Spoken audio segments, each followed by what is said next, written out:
आज की इस वीडियो में हम एसओएल के बीए प्रोग्राम सेमेस्टर 5 के सब्जेक्ट्स डिस्कस करने वाले हैं। कौन से सब्जेक्ट आप सेमेस्टर 5 में पढ़ोगे। अभी रिसेंटली 4th सेमेस्टर के एग्ज़ाम ख़त्म हुए हैं, तो उसके बाद आपका 5th सेमेस्टर अनऑफिशियली स्टार्ट हो गया है। ऑफिशियली तो एसओएल में कुछ नहीं होता, अनऑफिशियली स्टार्ट हो गया है। अब यहाँ पे आपको सब्जेक्ट कौन से पढ़ना है, उससे पहले आपको मैं एक बात बता दूँ कि 4th सेमेस्टर का जब रिज़ल्ट आएगा, अभी तो खैर 3rd सेमेस्टर का भी नहीं आया जिस वक्त मैं ये वीडियो बना रहा हूँ, तो 4th सेमेस्टर का जब रिज़ल्ट आएगा उसके कुछ दिन के बाद आपके 5th सेमेस्टर के एडमिशन शुरू होंगे, जिसमें आपको ये सब्जेक्ट्स वगैरह चूज़ करने होंगे।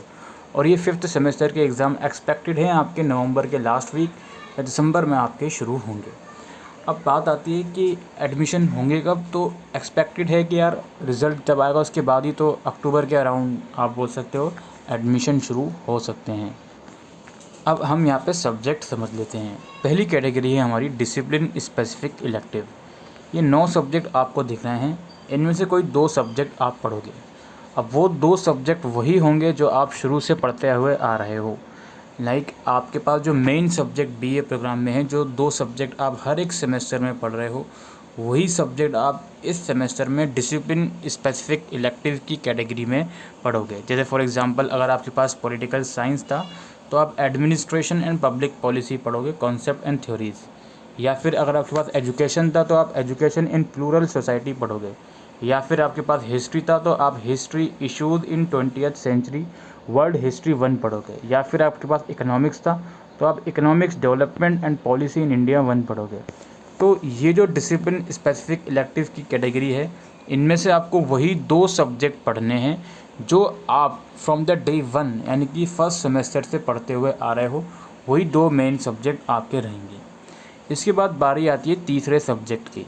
तीसरा सब्जेक्ट आपका होगा स्किल इन्हांसमेंट में से।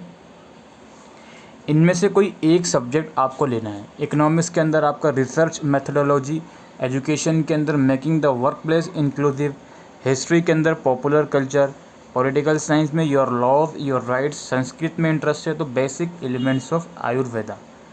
तो इन 5 में से कोई भी एक सब्जेक्ट आप ले सकते हो, बिना ये चीज़ देखे कि आपके पास प्रीवियस सेमेस्टर में स्किल में कौन सा था, कि सर मेरे पास प्रीवियस सेमेस्टर में इकोनॉमिक्स था स्किल में, तो क्या मैं दोबारा ले सकती हूँ।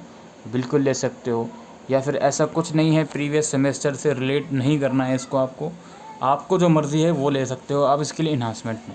ठीक है, संस्कृत लेना है, हिस्ट्री लेना है, एजुकेशन लेना है, पोल साइंस लेना है, कोई सा भी आप ले सकते हो गए 3 सब्जेक्ट। चौथा सब्जेक्ट आपका होता है जेनरिक इलेक्टिव। अब मुझे तो ये बात बिल्कुल भी समझ में नहीं आती कि एसओएल बच्चों को क्यों नहीं गाइड करता कि जेनरिक इलेक्टिव में वो सब्जेक्ट आपको लेना होता है जो आप डिसिप्लिन में नहीं पढ़ रहे हो। अब जैसे फॉर एग्ज़ाम्पल मैंने आपको अभी यहाँ थोड़ी देर पहले बताया कि इन 9 में से कोई 2 सब्जेक्ट आपके होंगे जो ऑलरेडी आपने फर्स्ट ईयर से आप पढ़ते हुए आ रहे हो। हिस्ट्री एंड पॉलिटिकल साइंस आप पढ़ते हुए आ रहे हो, तो जेनरिक में आपको हिस्ट्री एंड पॉलिटिकल साइंस नहीं मिल सकता।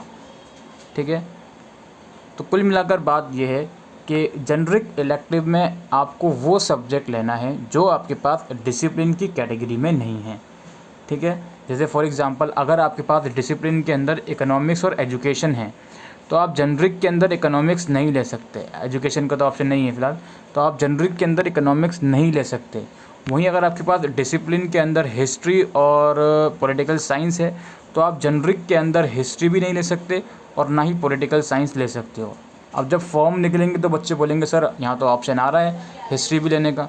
हाँ जी, ऑप्शन आएगा, लेकिन जो डीयू का रूल बोलता है वो ये बोलता है कि जेनरिक इलेक्टिव में आप वो सब्जेक्ट चूज़ करोगे जो आपका इंटरडिसिप्लिनरी इन नेचर होगा। इंटरडिसिप्लिनरी का मतलब ये होता है कि ऐसा सब्जेक्ट जो आपके पास डिसिप्लिन में नहीं है, कोई दूसरा सब्जेक्ट आप लोगे।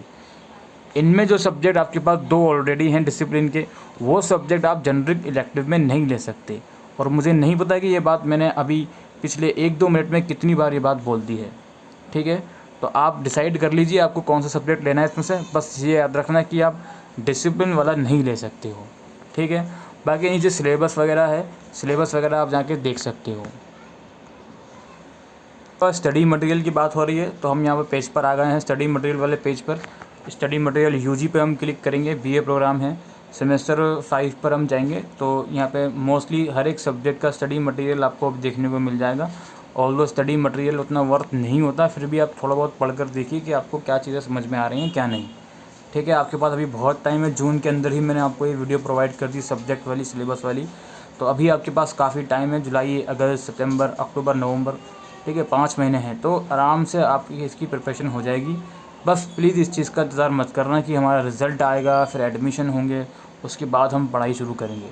आपको सब्जेक्ट आपके पता चल गए, यही सब्जेक्ट रहेंगे जो गाइड मैंने आपको बताई है उसी गाइडलाइंस के अकॉर्डिंग ही आपको सब्जेक्ट अलॉट होंगे। ठीक है, बस अपनी मनमर्जी मत करना कि हमारे पास जनरिक इलेक्टिव में हिस्ट्री का ऑप्शन आ रहा था और हमारे पास डिसिप्लिन में भी हिस्ट्री है तो हमने जनरिक में भी हिस्ट्री लिया बिकॉज ऑप्शन आ रहा था। तो यार ऑप्शन एसवाल में आते हैं, आप 3rd ईयर में आ गए हो, आपको ये बात बहुत अच्छे से मालूम होगी कि 2nd ईयर में आपको लैंग्वेज और हिंदी वाले सब्जेक्ट में कितना इशू फेस करने को मिला था जब गलत सब्जेक्ट बच्चों के हो गए थे और एंड मोमेंट पे सब्जेक्ट चेंज हो रहे थे। तो इस चीज़ का ज़रूर से ध्यान रखिएगा सब्जेक्ट वगैरह चूज़ करते हुए। तो आई होप दोस्तों आपको ये वीडियो यूज़फुल लगी हो तो वीडियो को शेयर करिएगा। Thank you.